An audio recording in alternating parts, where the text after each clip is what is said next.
Hello there, everybody. Welcome back to another Maple Monday, Musing Maple Monday, whatever the fuck we call this shit. It's MMMMMM. This is the series where we go over the MapleStory subreddit over the last week, see what's been popping. You know, we've done this for Lost Ark for a year and a half, 2 years. We do it for MapleStory now. Though the MapleStory subreddit is a lot more chill most weeks, so not too much drama, though there is a little bit of drama this week, and you'll kind of see what I mean. So, I have a couple threads open already, but the main stuff is going to be familiar rerolls. Obviously, the Unicube glitch stuff was this week. Nice little 11k Legion milestone, which is kind of cool. But the big thing is, I think it's a little bit further down. Oh, I guess Inkwell's note is this week, too. I definitely should open that. But this, next on Explained Me how to steal a frenzy totem without being banned. That's going to be kind of I think the thread we're probably going to spend the most time on this week. But first, we'll start off with the Inkwell note, I suppose, since it is a thing, and I actually completely forgot that the Inkwell note was this week. But if you're somebody who plays this game, you probably already know about the Inkwell note. The TLDR of the Inkwell note is not too much is happening. It's just some communication saying, hello, we're still alive, we're doing stuff, we're working on stuff. There is something very important to note here that maybe some people didn't catch, but Interactive World Merge, this project is being worked on. It will happen this year as planned. I don't think previously this was confirmed as happening. I believe it was just like a we're looking into it type situation, but this is like a soft confirmation since it literally says it will happen this year. But that's obviously important. And then they also leave us off here saying there's going to be an announcement in April, which is pretty excited. And then, of course, a bunch of free shit, which everybody loves. At least I love. I love free shit. Especially just for playing the game like I would have done anyways. So, this is a big W. And then, obviously, this little micro site here is another thing that came out, which is going to be the MapleStory X Demon Slayer crossover event happening on March 19th, running through the April 28th, which is pretty fucking cool, truthfully. And I say this because, I mean, I'm somebody who's never seen Demon Slayer. It's been on the to-watch list for quite some time, and I've just never gotten around to it. But I say this is really cool because this event is fucking fire, and what I mean by this is the class itself looks very fun. It's a custom class, kind of like Pink Bean or Yeti, if you're familiar with that. But basically, it is a completely custom class that has its own custom skills. It doesn't have a V-Matrix or anything. There's no 6 job for it. It is completely just its own little class. It has scaling experience buffs as you level up, so you get, like, I think it's something like over 1,000% XP gained. So if you grind, this class is very quick to level. If you're a daily story player, it does take a little bit longer because there's no, like, hyper event with it, in the sense that it only gets 1 level per level up, even though those level ups come much faster due to the experience gain bonus. But you also do get hyper burn. I think you get a hyper burninator from the rewards from this. And the class itself, when the event ends, the Tanjiro class will convert into a Hero Explorer. So you get a free level 260 Hero Explorer, because 260 is when the experience buff ends. So I think a lot of people will park their Tanjiros at 260 and then convert it over to a hero at the end of the event. And then, obviously, since the hero is an Explorer Warrior, you will be able to convert it into a Dark Knight Paladin, or keep it as a hero if you want. But it's basically a free boss mule. And these are all just like the skills. But the skills look really cool. I think the class looks really cool. Comes with a bunch of events. Comes with cosmetics, obviously. And another thing to note, that the cosmetics are likely going to be in surprise style boxes. Unfortunately, I say this because of one text here. Regular MapleStory items, other than those listed above, will also appear in themed boxes. What kind of boxes do we typically get in this game? Well, they're surprise-style boxes, of course, so this is why I say it's likely going to be in SSBs. Also, like the Konosuba event crossover thing was all SSB stuff as well, but what can you do? I still think overall, cosmetics aside, this event / crossover will bang. And I'm excited for it. Hopefully you guys are too, because I think it's fun. Love me some Inkwell fare. This is what I'm saying. I love Inkwell fare. Good Inkwell note, though, overall. I know a lot of people are, like, underwhelmed by it, but I think something to keep in mind with the Inkwell notes is not every single note is going to be, like, dripping with information, right? That's just how the nature of the beast goes. And I think them continually doing communication, even if it's communication to say, hey, we're still alive, we're still working on things, that is better than them just saying nothing. I mean, maybe that's a hot take. I don't think it is, though. But I think it's good, you know? Just saying, hey, things are moving along, we'll have an announcement at X time, you know? I think that's good. Now, this is the sort of the post that I think I was going to spend the majority of the time. I don't know. I'm not going to try to spend too much time on this post because there's a lot going on here. But basically, this thread comes from somebody who lost their Frenzy Totem on an interactive server due to a Steam account being linked to their MapleStory account. And the circumstances around this is very strange, if you ask me. But basically, he says he's been playing MapleStory for fucking 75 millennium. He has a million different mule accounts on top of his main account to make the most of events, blah, blah, blah. He moved his Frenzy Totem to one of his mule accounts, only to realize when he logged in on February 20th that your Frenzy Totem was gone. Last time he played on the 17th, he was sure not to have moved anything, etc., etc. He went to send a ticket to support team. He also verified different things on the website. He checked authorized devices. He didn't find anything different, but the only thing he did find strange was in a Steam account that was linked to his mule account. Now, this is... basically, he goes on to say a bunch of exchange with support, and support basically saying, hey, it doesn't seem like there was any unauthorized devices. Everything seems good on our end. And let me preface this by saying I'm not saying that any company's security is infallible or perfect, but this is one of these things that leave a lot of questions in my mind. But basically, a Steam account was linked to his mule account, and then obviously if your Steam account is linked to your Nexon account, you can only log in. I think you can only log in through Steam. You might be able to log in through the launcher too. Either way, I know you can log in through Steam, and if you have it linked already, it will just automatically log you into that account. That is how it works. If your Steam account is linked, it will just log you in.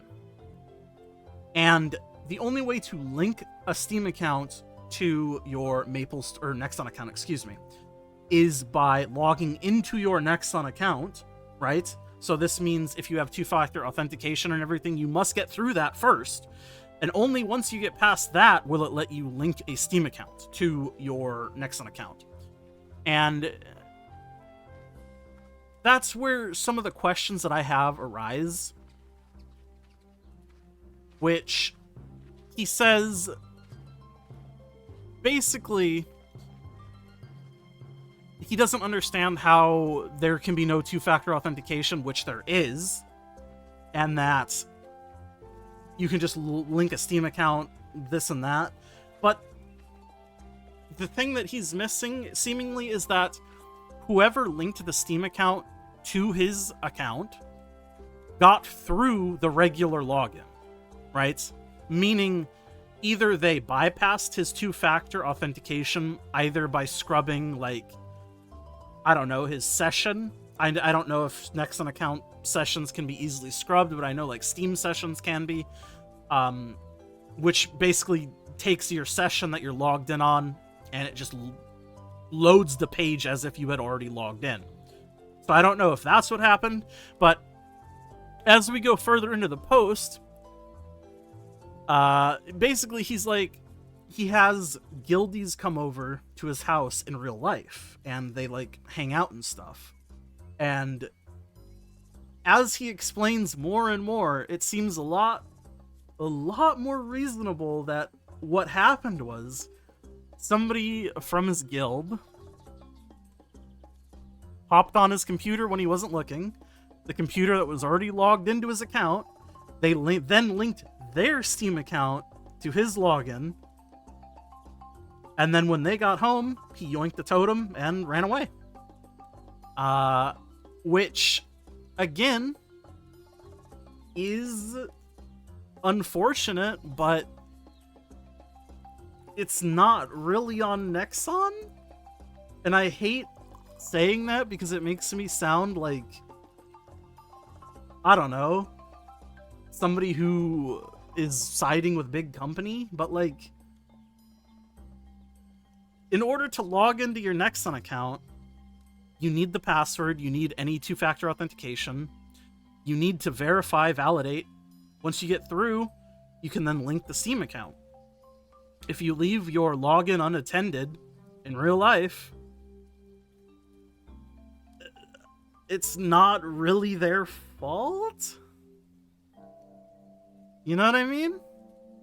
What I struggle to understand is how I didn't get notified of anything. If that's just because the Steam account was linked, it's quite dramatic. I think the reason he didn't get notified, like an email saying that your account was linked, because you do get an email saying your account was linked, was that the person just went to the email that was already assumedly logged in on that same computer and just deleted it, right? I mean, like I said, a lot of things in the story doesn't make sense, and I think there's a lot we don't know and we will never know, but it's just another one of these posts that it's like, I'm not saying that it's not possible, but it seems like it's not the fault of the company.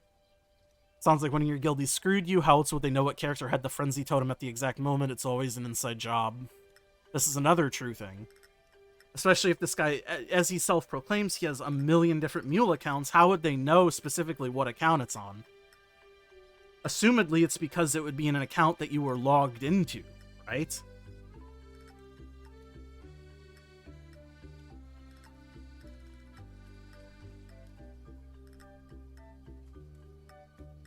Can't say I know many third-party connections that ask for multi-factor authentication from the original authenticator. This is also very true, because like I said, typically the way you connect an account is by logging into the original account source to begin with, right? Once you log into that account, you have to do, you know, all the authentication there to get into the account. Then, once you link the secondary account, or the third-party account, typically you'll have to log into the third-party account. Sometimes you don't, and it's just like a button that says, yes, I authorize. But it's just third-party connection. It's not... That's just how it works. I think you should be trying to figure out how the person got past your two-factor authentication in the first place. That's sort of the question that I have. How did that happen? If you figure that out, we figure out what actually happened. And I'm not saying it's not impossible for like your session ID or whatever, like your cookie to be yoinked, but it seems very, very convenient that you have a meetup with your guild members where you're already logged in on your laptop, shit like that. I don't know. People are shitty, is the moral of this story, really, is what I'm trying to say. Account share is surprised when he gets backstabbed. More news at 11. I mean, this is also a possibility.